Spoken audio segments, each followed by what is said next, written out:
এই যে মা আমানা, হ্যাঁ, মা আমানার কবুতর খামার।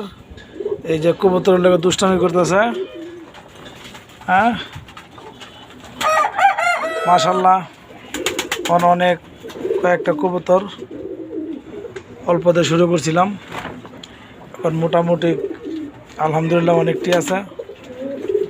কিছু বাচ্চা বিক্রিও হয়, নিজেরাও খাই।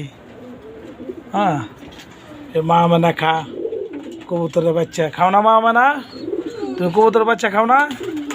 হ্যাঁ, মা আমানা কবুতরের বাচ্চা খা। এই যে দেখেন কবুতর, হ্যাঁ মাশাল্লাহ। এই যে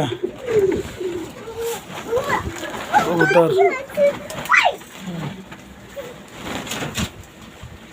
ঠিক আছে।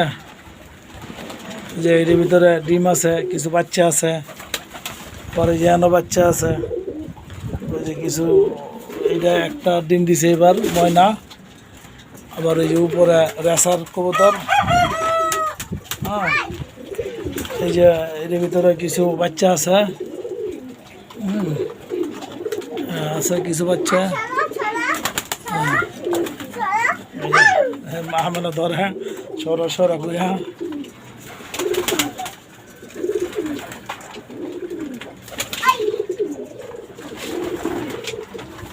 শুধু কবুতর পালা আমার মা মানার জন্য। মা মানা খুব পছন্দ করে কবুতর, মুরগি, কোয়েল পাখি। না মা মানা, তুমি খুব পছন্দ করো না? আর খুব পছন্দ করে, ওর জন্য এই কবুতরের খামার, ছোটোখাটো একটা খামার। হ্যাঁ, মা মানা এটা মারতেছে না? না, হ্যাঁ, তোমার দিকে আসে না। বাড়ি বোথা ছাড়ে দাও, তুমি ছেড়ে দাও।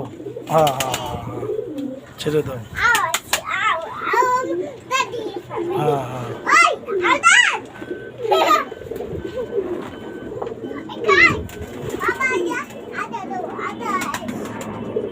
হ্যাঁ, মা মানে কবুতরে না আসলে খুবই খুশি। তার মন যতই খারাপ থাকুক, কবুতর দেখলে তার মন অনেক খুশি। মা মানে কবুতরকে এত ভালোবাসে। আর প্রতিদিন আমেনা আসবে, প্রতিদিন মুরগির কবুতরের নেয়, প্রতিদিন আসবে, খাবার দিবে, খেলবে।